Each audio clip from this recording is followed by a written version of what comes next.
Hello and welcome back. तर कसे आहात तुम्ही सगळे? आय होप की तुम्ही सगळे मस्त असाल, मजेत असाल आणि स्वतःची काळजी घेत असाल. चला तर मग आजच्या व्हिडिओला सुरुवात करूया. आज मी तुमच्यासोबत माझं रात्रीचं रुटीन शेअर करत आहे, म्हणजे रात्रीची माझी किचन क्लिनिंग. आणि सकाळी मला घाई होऊ नये त्यासाठी मी रात्रीच कुठलं प्रिपरेशन करून ठेवते, कोणत्या पूर्वतयारी करून ठेवते ते सुद्धा तुमच्याशी मी आजच्या व्हिडिओमध्ये शेअर करणार आहे. तर व्हिडिओ जराही स्किप न करता नक्की कंटिन्यू करा. आणि तुम्हाला जर माझी व्हिडिओ आवडत असेल किंवा तुम्ही जर माझ्या चॅनलवर नवीन असाल तर चॅनलला सबस्क्राईबसुद्धा करा. भांड्यांमधलं सगळं खरकटं काढून घेतलं आणि आता मला भांडे घासायचे होते. फक्त आता भांडे घासायचं काम राहिलेलं होतं, म्हणजे खरकटं काढणे आणि ते भांडे स्वच्छ करणे याचा आपल्याला कंटाळा येतो. हे जर आपलं काम होऊ नसलं तर भांडे घासायला काहीही वेळ लागत नाही. पटापट सगळे भांडे अशा पद्धतीने घासून घेतले आणि सगळे पालथे घालून त्या भांड्याच्या रॅकमध्ये ठेवले. भांड्याची रॅक माझी एकदम डच्च भरली आहे. सकाळ असो संध्याकाळ असो एवढे भांडे निघतातच. तुम्ही बघू शकता किती सारे भांडे मी आता घासले. चला, सकाळचं टेन्शन तर आता बऱ्यापैकी मिटलं आहे. भांडे माझे घासून झालेले आहे. तर सगळं काउंटर टॉप आता मी रिकामं करून घेते. म्हणजे भांड्याचं टोपलं मी बाहेर नेऊन ठेवून दिलं आहे आणि जे काही मला पसारा होतं, म्हणजे अन्नपदार्थ आपल्याला उरल्या जातं, ते सगळं फ्रीजमध्ये ठेवून दिलं. आणि आता मला काउंटर टॉप रिकामं झालं आहे. आणि सगळं गॅस शेगडी मी पुसायला घेतली. गॅस शेगडी पुसायला म्हणजे जास्त खराब झाली तर मी रात्रीची एवढी डीप क्लिनिंग करत नाही. जेव्हा जास्त खराब होते तेव्हाच मी रात्रीचं अशा पद्धतीने सगळा गॅस जो आहे घासून घेत असते. आज बऱ्यापैकी मसाल्याची भाजी वगैरे केली होती आणि सगळं सांडलं जातं, उडलं जातं, त्यामुळे मी म्हटलं चला आज मी पूर्णच काउंटर टॉप स्वच्छ करून घेते. तसा पण आता उन्हाळा आहे आणि लवकर सुकल्या जातं आणि वाळल्या जातं आणि सगळं ड्राय होतं. आणि रात्रीच अशा पद्धतीने जर आपण किचन क्लिनिंग केली तर सकाळपर्यंत एकदम सगळं ड्राय होतं आणि सकाळी मग जास्त एफर्ट्स घेऊन किचन क्लिनिंग करायची गरज पडत नाही. म्हणून रात्री एकदम निवांत वेळ असतो माझ्याकडे आणि सकाळी जास्त घाई असते. सकाळी कसं असतं ना, बाकीचे पण सुद्धा कामं असतात. तर शेगडीवरचे स्टँड आणि जे वायपर वगैरे होतं ते सगळं स्वच्छ धुवून टाकलं. आणि माझी जी काउंटर टॉपवर रॅक असते तीसुद्धा मी आता खाली ठेवून घेतली. म्हटलं चला आता पुसायला घेतलं आहे तर एकखट्टे सगळंच पुसून घेऊया. आणि काउंटर टॉप काही माझं एवढं मोठं नाही आहे, तिथल्या तिथेच सगळं करावं लागतं, त्यामुळे सगळं घाण होतं. इकडचे तिकडे हात लागले जातात आणि ॲडजस्टमेंट करता करता सगळंच खराब होतं. त्यामुळे मग मी एकाच जमानी सगळंच असं स्वच्छ करून घेते. तुमचं जर काउंटर टॉप मोठं असेल किंवा एल साईज असेल तर तुम्हाला एवढा प्रॉब्लेम जात नाही. पण आपल्याला जेवढं छोटं असतं ना तेवढं खूप असा प्रॉब्लेमॅटिक जातं. तर मी काय करते, स्वच्छ करायच्या वेळेस पण थोडं थोडं न करता, म्हणजे तिथल्या तिथे हात लागतात. म्हणजे पुसायला जरी आपण गेलो तर या वस्तूला हात लागेल, त्या वस्तूला हात लागेल. आणि पुसायच्या वेळेस हातसुद्धा घाण असतात किंवा लिक्विड सोपचे हात असतात. स्प्रे वगैरे जर आपण मारत असलो तर इकडे तिकडे स्प्रे पण उडल्या जातो. त्यामुळे मी काय करते, काउंटर टॉप पूर्ण रिकामं करते, म्हणजे मला निवांत सगळी क्लिनिंग करता येते. तर आधी कोरड्या कपडाने पूर्ण जिथे जिथे मी लिक्विड सोप लावलं आहे, जसं की शेगडीवर आणि काउंटर टॉपवर आणि आजूबाजूच्या टाईल्सवर, ते सगळं एकदाचं लिक्विड सोप मी अशा कोरड्या कपडाने पुसून घेते. आणि खात्री करते की खालच्या साईडनी कुठे लिक्विड सोप, गॅसच्या शेगडीच्या खालच्या साईडनी कुठे लिक्विड सोप लागलेलं नसावं, कारण त्यामुळे जे पाईप असतात शेगडीचे त्याच्या लिकेजचा सुद्धा प्रॉब्लेम होऊ शकतो. असे आपण दुर्लक्ष या गोष्टींकडे तरी करायला नकोच. तर आजूबाजूच्या टाईल्स पण सगळ्या पुसून घेतल्या त्याच कापडाने. आणि एकदा हाच कापड मी ओला करते आणि हाच कापड ओला करून मग परत एकदा सगळं काउंटर टॉप पुसून घेते, म्हणजे जे काही लिक्विड सोप परत त्यावर थोडं जरी लागलं असेल ते सगळं निघून जातं. नंतर मग नळं वगैरे सगळे धुवून घेतले. नळं धुवायचं माझ्या लक्षातच आलं नाही आणि आता थोडंसं लवकर सगळं कोरडं होते आणि कोरडं झाल्यामुळे मग पांढरटपणा येतो. तर उन्हाळ्याच्या थोडं घाई करावं लागतं किचन क्लिनिंग करायच्या वेळेस. तर अशा पद्धतीने 2 वेळा जर पुसलं तर पूर्ण क्लीन होऊन जातं.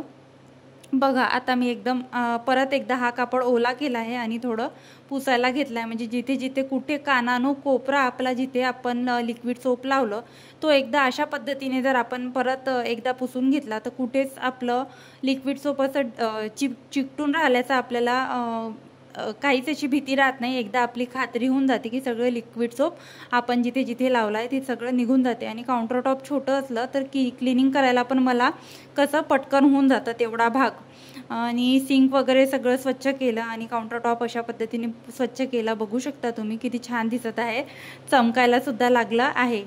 तर भांड्याची माझी जी रॅक आहे त्यामध्ये मी असे छोटे छोटे डबे ठेवते, तर ती रॅक पण सुद्धा घेतली वर आणि त्यावर जे काही उडलं आहे आणि आपण कितीही नाही म्हटलं आज मी पुसत नाही, पण त्यावर असं पीठ वगैरे उडल्यासारखं दिसतं, कारण खूपच छोटी अशी स्पेस असल्यामुळे स्वच्छ करावंच लागतं. आता रॅक पण माझी धुवायला आली आहे, पण बघेल मी रॅक जेव्हा धुईल तेव्हासुद्धा मी किचन क्लिनिंगचा आणखी तुमच्यासोबत एक व्हिडिओ शेअर करील, तेव्हा मला काउंटरटॉप माझं स्वच्छ करायचं राहील तेव्हा. आणि ही जी केटल ही पण धुवायला आली आहे, पण काय झालं ना, आयत्या वेळेला यामध्ये मला तेल भरायचं काम पडलं आणि मग इकडे तिकडे तेल काढण्यापेक्षा मी त्या केटलमध्येच टाकलं. तर आता काही ती धुता येत नाही, पण आता काही जेव्हा ही रिकामी होईल तेव्हा मग मी लगेच वॉश करून टाकेल. तर फ्रीजवर माझ्या आज पण कमी पसारा आहे. मी आता फ्रीजवर पसारा नाही होणार याची खात्री करते आणि खूप कमी पसारा फ्रीजवर ठेवते. त्याच पद्धतीने रात्री माझ्याकडनं जेवढे कामं होईल, म्हणजे मला त्याच्यामुळे सकाळी आराम होईल, तर मी ते कामं उरकवून घेत असते. म्हणजे जेवढी काही क्लिनिंग करता येईल, जितकी मला धूळ स्वच्छ करता येईल तेवढी मी स्वच्छ करून घेते. ही माझी फ्रूट बास्केट आहे. आताच मी रिसेंटली डीमार्टमधून आणली. तर यामध्ये मी स्पेशली फ्रूट्स मी फ्रीजमध्ये ठेवत नाही, तर बाहेरच असे फ्रूट्स ठेवते. तर मिस्टर आताच भाजीपाला घेऊन आले होते, तर सगळे फ्रूट्स आणि जे काही फळभाज्या ते घेऊन आले होते ते सगळे वॉश करून ठेवले.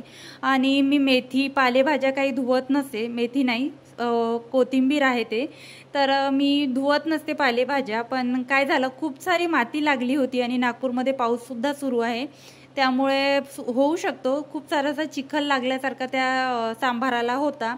तर मी तो सांबार पूर्ण वॉश करून घेतला. आणि टोमॅटो तर आता मी सवय लावली आहे, थोडं थोडं काही होईना वॉश करून ठेवत असते भाजीचं, पण पालेभाज्या सहसा धुवत नाही. पण आज मी सांबार पण धुतला आणि थोडा ओलसर होता रात्री धुतल्यामुळे. रात्री एवढी काही हवा वगैरे नसतं, तर मी आता फॅनमध्ये ठेवायला घेऊन गेली.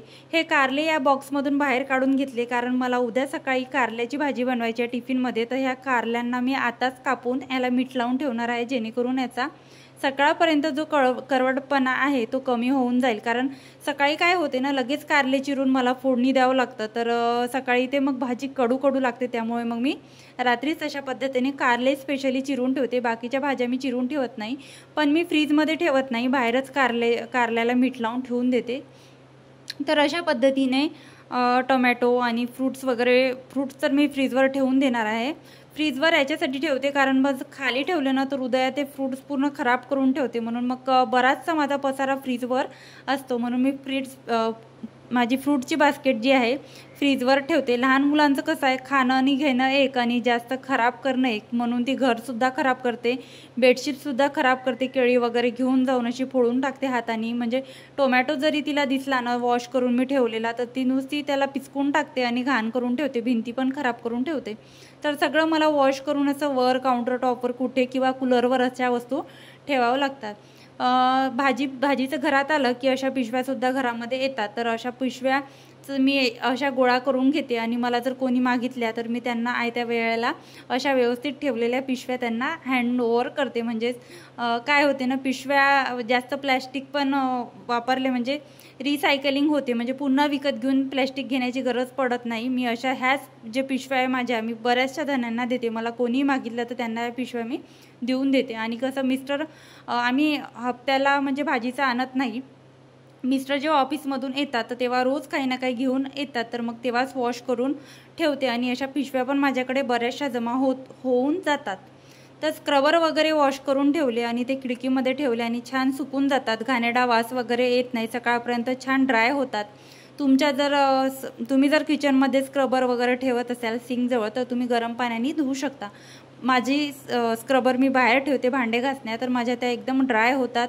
तर साध्या पाण्याने नॉर्मल पाण्याने वॉश करते आणि सकाळी जेव्हा मी भांडे घासते 9 वाजता, तोपर्यंत त्या एकदम सूर्यप्रकाशात येऊन छान ड्राय मला मिळतात. तर कोथिंबीर आता इथे वाळली होती, सोकल्या गेली होती, तर मी काय केलं, एक टिश्यू पेपरसुद्धा खाली टाकून दिला, जेणेकरून काही पाणी वगैरे सुटलं आणि थोडंफार जरी त्या कोथिंबीरेला पाणी असलं तर ते जे टिश्यू पेपर मी त्यामध्ये डब्यामध्ये टाकलं ते सोक करून घेईन आणि कोथिंबीरसुद्धा खराब होणार नाही. कसं आहे ना, थोडं पावसाचं वातावरण आहे. 2 ते 3 दिवस झाले आभाळ आणि संध्याकाळ झाली की वारा, वादळ आणि पाऊस इकडे सुरू आहे नागपूरमध्ये. म्हणजे उन्हाळ्याच्या दिवसामध्ये पावसाळा बघायला मिळत आहे, अवकाळी पाऊस आहे.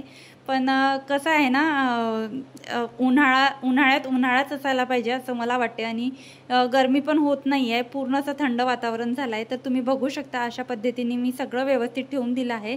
ही कामं माझी आता झाली आहे. आता मला सकाळचं बऱ्यापैकी टेन्शन कमी आहे. कोथिंबीरसुद्धा माझी वॉश करून ठेवली आहे. आता पुढचे 8 दिवस मला कोथिंबीर आयत्या वेळेला वॉश केलेली मिळेल, धुवायची गरज पडणार नाही. तर सगळं क्लिनिंग झालं आहे, सगळे माझे कामं झालं आहे, सकाळचं प्रिपरेशनसुद्धा झालं आहे. तर व्हिडिओ कसा वाटला कमेंटमध्ये नक्की सांगा. आणि व्हिडिओ जर तुम्हाला आवडला असेल तर व्हिडिओला लाईक करत चला. आणि हो, छान छान कमेंटसुद्धा करत चला. भेटूया नेक्स्ट व्हिडिओमध्ये. Bye bye.